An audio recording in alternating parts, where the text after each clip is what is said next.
ɲininkali min kɛ ko an ye nafolo haramuyale ko min fɔ hijab ani ni riba nafolo ko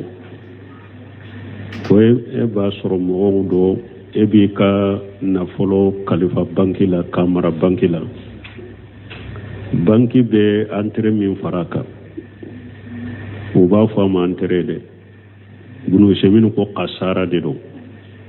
ko entrée tɛ de ko perdi de do maana u bɛ min fara e ka nafolo kan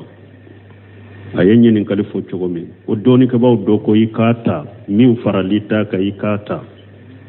k'a di fantanw ma ko dɔw b'o ta ka a di mɔgɔ dɔw ma ka taa hiji n'a ye k'o bɛ cogo di bon jaabi fɔlɔ bɛ kɛ min ye fɔlɔ dɔɔnikɛbaga minnu ko min bɛ fara i ka nafolo ka banki la i k'a ta ka taa u de don kuma sahaba ma t'o ye e ta tɛ o e ta tɛ e b'a to ye riba tɛ e ta ye e b'i ka nafolo jɛ de ta falakum uruusum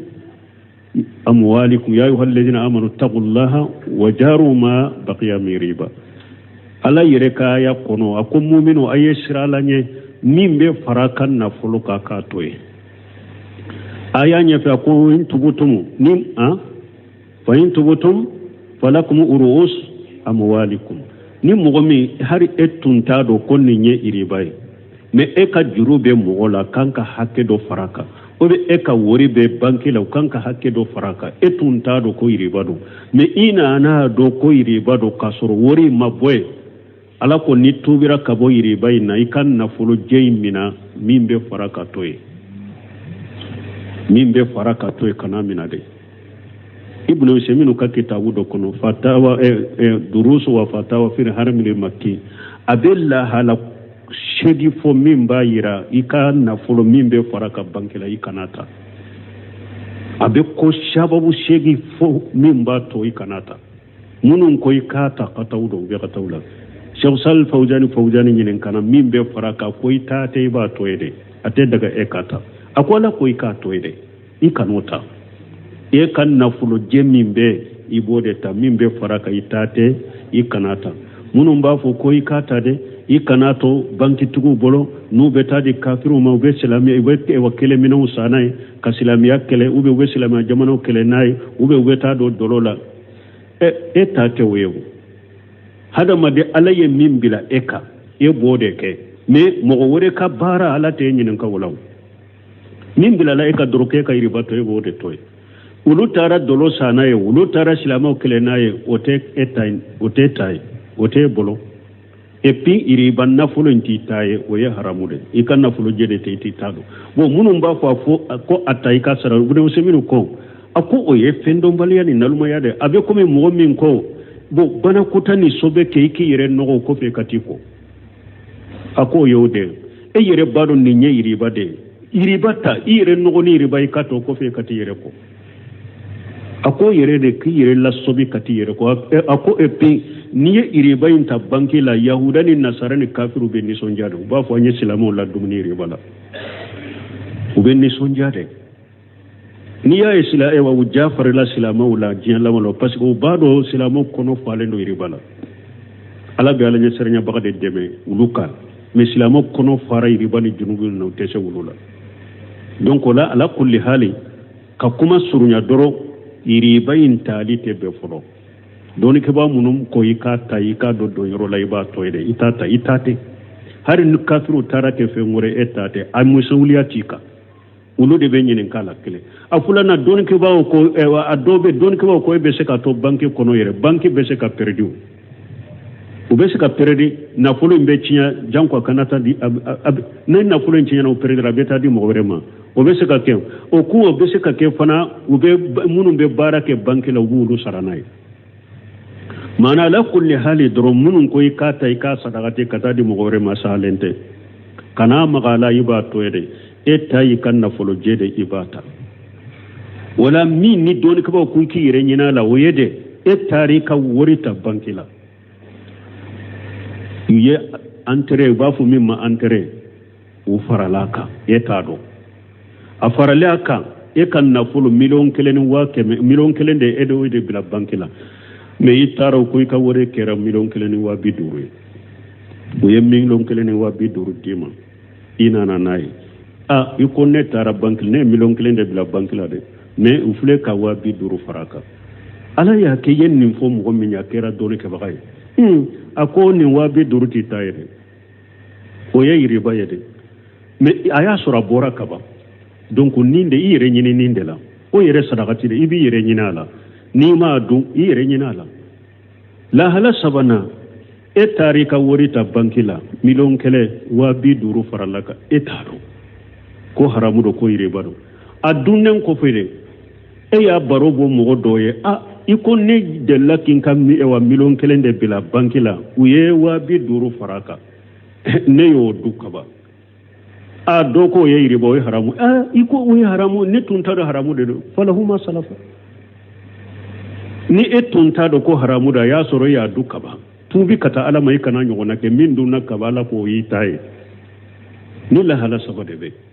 ni abe amata atoy na ya soro tarabi bola madun ire nyina la ya do kasuri madu ire nyina la na ya soro aduna ya soro ta haramu ele ndo dunnen ko fere na do haram falahuma salafa wala ni nye ako do ko akata oyo wajabuye donc fulana adira emmi na tara hiji kenai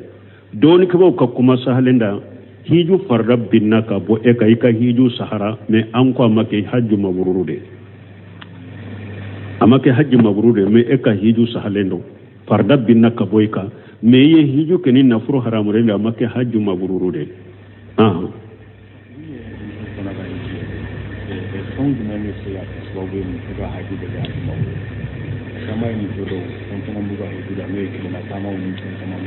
bon comme nye muso ka hajju mabruru fana ani anye ko munun fo sisa ni bunu seminu ye ko munun fo ko nani nyogona do ako hajju mabruru ka surala o nyogona sabati lembe muso fana ka hajju mabruru la muso ka hajju mabruru fenwure jumamba faraka ka suru jimara mi babolo akasoro anaka jumara tara parce que muso fana jumara mi kasoro muso la hijiro la hiju sarti de do Sheikh Albani nonu ye hiji kitabu munun dila Abdul Muhsin ye hiji kitabu min dila do semno ye hiji kitabu min dila Ibumbajo ye hiji kitabu min dila aben nimbe kono jumara mi ye muso ka hiju sarti de ni muso ma jimu harami soro hari ni na folo ba bolo farikolo ka kene jimara mi masura bolo ani min beta makka kataka hiju ke hiju taka donc ni muso ya nyatu wala tara hiji jimura mi kala farda binna kabo afana kanna me hiju make hajju mabruru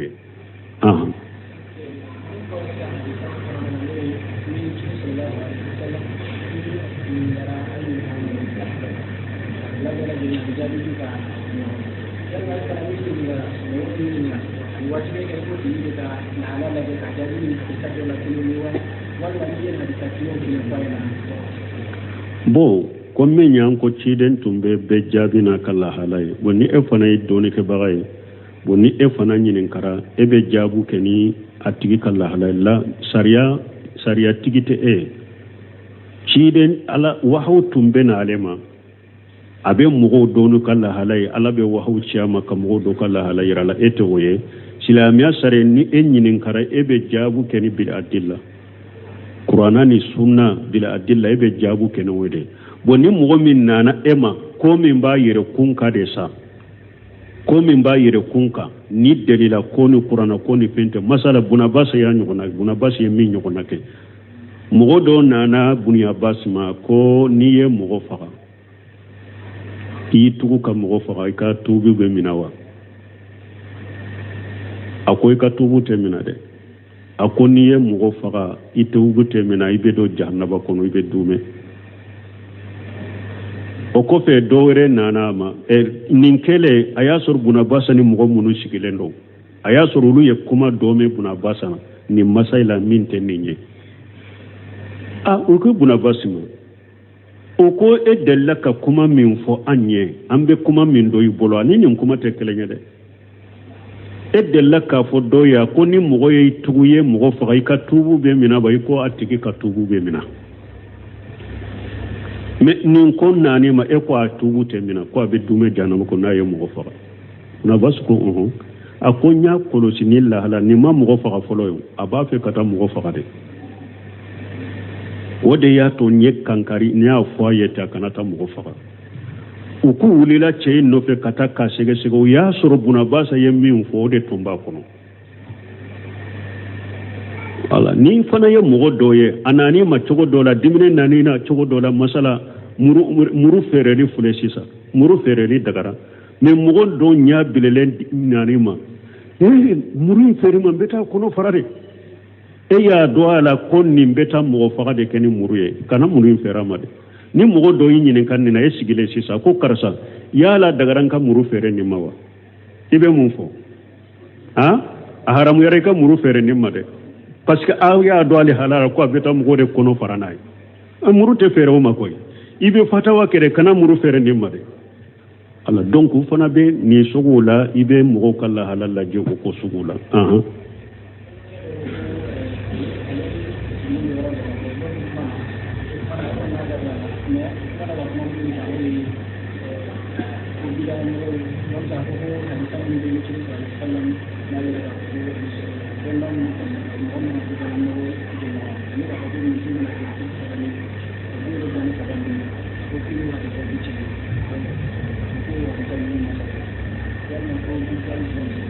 Como?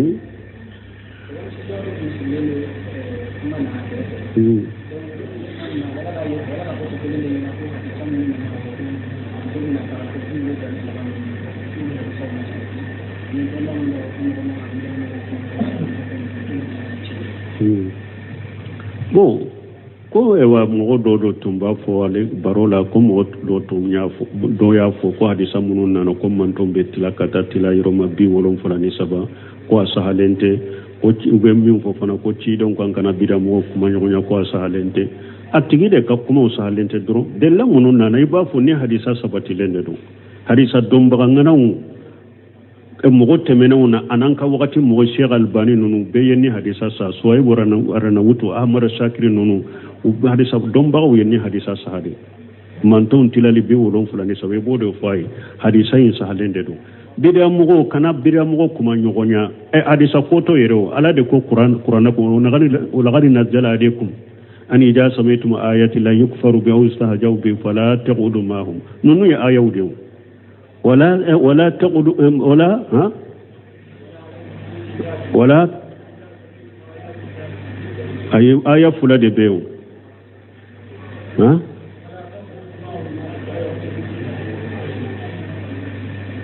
آية فلا يمبي دوي ولا غادي نجال عليكم آية ينفنا دوبي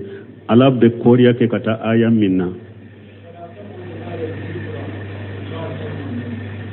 على كل حكي تعالى قرآن آية ودينانا أعوذ بالله من الشيطان آية فلا دو آية فلا يندب قرآن كونو دوني كباو بودي كدليل نية قرطبي إمامنا قرطبي كتوسيرتا أبافوني آية ويدليل مغو يمغو فيلبانتو يه أني بديا مغو إكانو كما نيغونيا نوبي كما يرومي كانا سيبي كفراكا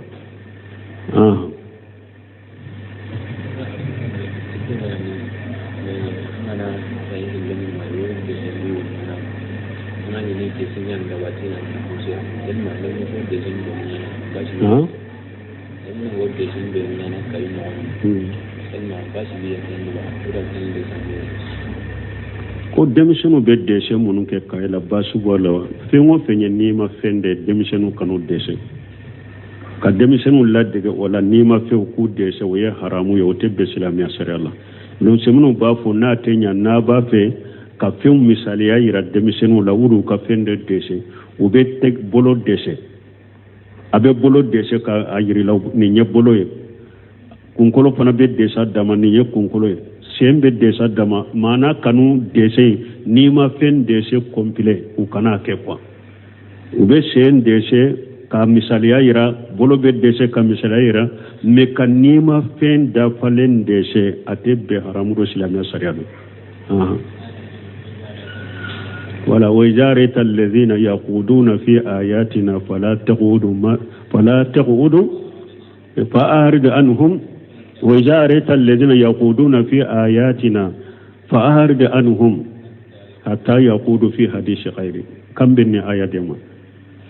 donc ni aya de fulni ala ba fo aya wure kono wala qad najjala alaykum fil kitab an idha samaytum ayati la yukfaru bi aw yustahzaw bi fala taqudu ma'hum donc ni aya imam na qurtubi ko nonu ni dalila ye mogo ye fili banti mogo ni bidiya mogo kana sigi ka faruka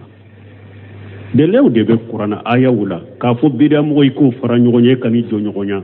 ikanu kuma nyogonya donc aya de bola hadisa salen do bola ciden ko man shamia bid dajjali falyani anhu akoni mogo min ne dajjali kibariya me ma bo amare bidiya mogo yo dajjali fitinu de yo dajjali bayi ma bo bi ma bo dajjali ba ma chogomi dajjali fitinu fana ma bo ma de ewa kana daire la fana doni ko ba salafu bo fo ko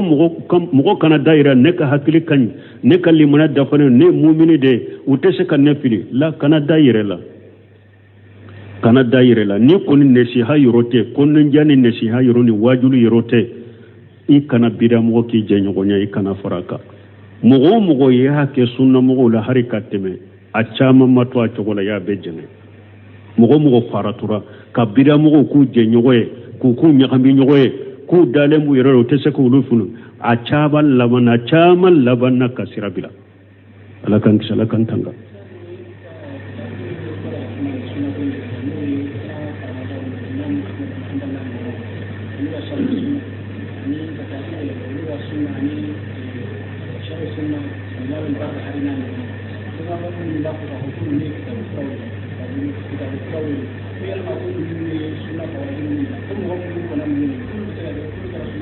bon ala kula lamde ni subuha munon bawel mogo bolo ko ba fo mogo munu nyaqida kitabu dila komi bari bahari ni fen nunu ko ba fo ye mo kuraye ko mogo munun temino bari bahari nunu mu yere ka kuma do kitabu kono mogo munun temene unye kata sheba wula kana tabina wula kana tabina sarafu karamogo munun temene unye wulu de ka kuma do kono ashima yere ka kuma do kitabu kono Sheikh Muhammad ibn Wahab ka kitabu tawhid fuleke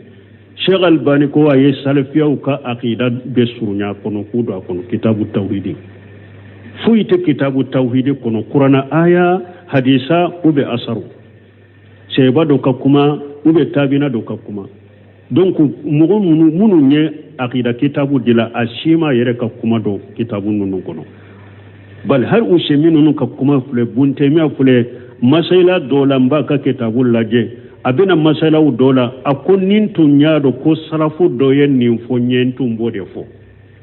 me maye ko salafu yen ni mfonyen tese kafo hari ibn Usaymin rahimahullah afana bo nyogona fo hari tumami ni Usaymin na nyinin kana odo anya jabi jimi bebo musawla jimi bebo musolo kono mawla kachaya jijema mbebo la Usaymin ko aleye ni masaila sege adambela ka aleshe ko dambela ko yeni masaila sege akon ni masaila ko fula fara la nyogon kala qawaidul fiqhiyya ani shebo muso kala hala ako qawaidul fiqhiyya la fi'o fembe boni boyoro fula inda be saliji ciya oye qawaidul fiqhiyya ne akoni sheba muso yofana kala halal laje ninji sugu tumbe bo ula ne amasabati ko cide nyafu ye ko be saliji ciya bon akoni ko fula nyagambile nyogona muskila do donc aleye e wa delila nyini chogo fo buni hajam muhallatigi ko aleya me odela ko ninje jemate saliji ciya akomi buni hajam ye kuma min fo ko amasalafu fo ayirela ka salafu do ka kuma ka delila ka mo ye buni hajam bolo ko ola ode ya to alete se ka fo ko ate saliji ciya parce que les masarafu kuma ya le ka segeli bayin kono ama salafu shika kuma ye koyin na ni salafu kelemba fo ko ate saliji ciya odi ato alete shika kuma na ko ewa ko saliji maciya ko parce que les masarafu kele ka kuma ye ala ko ate saliji ciya ko ni mogo min be salafu do ka kuma do ni masala ina ike ayiralela abi I barikada ka ki fuaka pour aller cacher kan nimbara inta ka baraka nay parce que na le tunye salafu ka kuma yen nina ko ate salije tinya ale bo de giriya mais ale masala fu ka kuma wala ubi subuhatu de fo ni ube kuma fu de fo fu jatu bolon karamogo baw ahli sunna jama ka karamogo baw ye kitabu de la shima ayre ka kuma do kono ubu abeta qur'ana ayaw ni hadisaw de la ani mogo nyuma munun temina sheba ni tabina ni tabitabu de ka kuma bu ka kitabu kono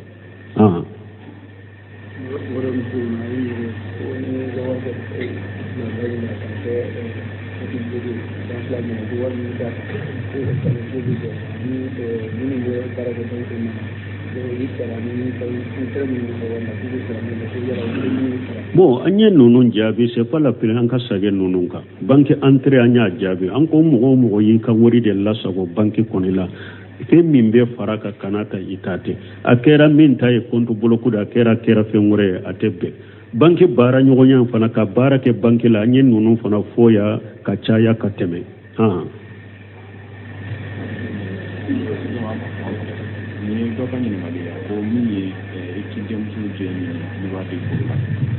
ko ibo ni hataru da furanya ko wani masu samu ayi misala ta Umar bin Khattab ne afsha tala ba tana kana Zaid bin Haritha ne na bin Jash ta ko ayi misala ko yala muhammad bin sul bulu da Allah kullu ko ayi ta ga di furula bo adola rajane ne ko yala shi ga akitu ya ka bo ko afora ko ni bi ka demuso di chema ika jenye ni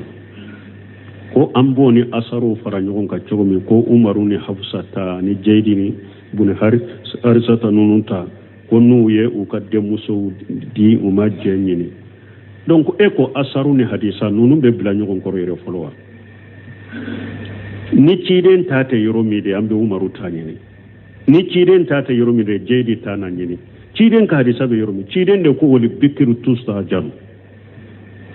ni salafu mintani ciden ka de sabbe na fule ni salafu mintani ciden ka de nyogon bila ayo kina ka ijtihadu de aka ijtihadu na ben na sawaba ma baraje baye na qataru ala ba ka qatawu ya fama ante ciden ka de sa sahalen to ye ko sebo ka asaru kasuru de la jelen site e boloko Umaru ye Hafsata di chema ma sarama ama jenye no de la bo bolowa hadisa min nana drokunit ewa Umaru ko Abubakar mamba ewa Hafsa dima ani aya ira Usman la nyinde muso irela ni ba ka dima ani aya diama jenyin uyo kelenyewa donc mo kan nunu fam hari na ya soro Umaru yake Umaru yewa nana ni faye komi Umaru ke ikan nana ni dem muso komi Hafsa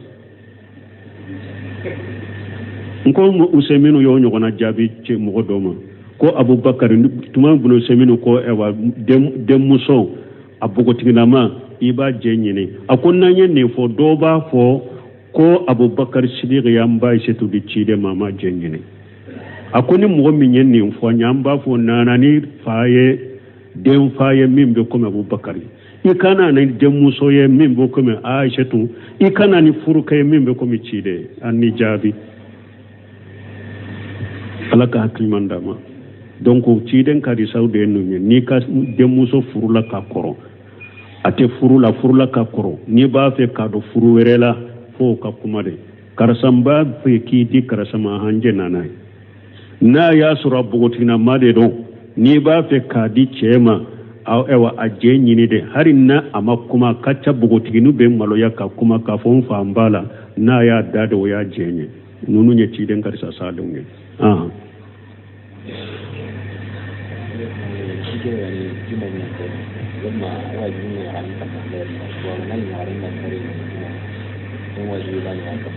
ko komi nye juma koli o wajira musoka wa juma yerema wajibiya musoka janga koli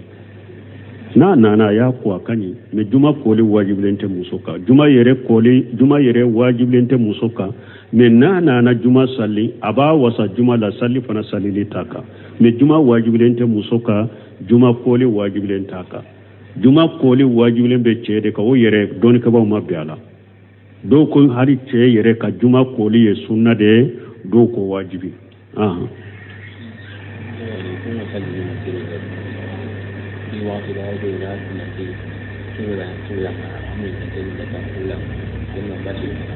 ko do ko lu be salli misiri do kono ne wakati laban nono na unana do ko a jengele no kabo koroma do ne basi bala basi situ ka sallila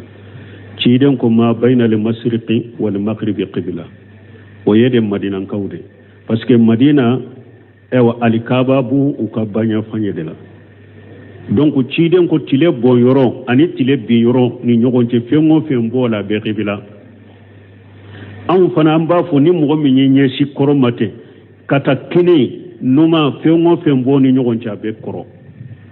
n'i tɛ alikaba kɔni kɔrɔ anw ka jamana la ka taa kini n'i ye ɲɛsi kɔrɔ ma ka t'i kini ka t'i numa fɛn o fɛn b'o cɛ la ka taa bɛ qibla jɛngɛ fitinin in tɛ fɛn tɔɔrɔ comme misiri minnu jɔra a y'a sɔrɔ ni minakuraw mana minakuraw nalen ni a y'a pare jɔ ou bien aye telefoni sigi aye qibla jenge doni basi ta ka sallila ma bayna li masriq wal maghrib qibla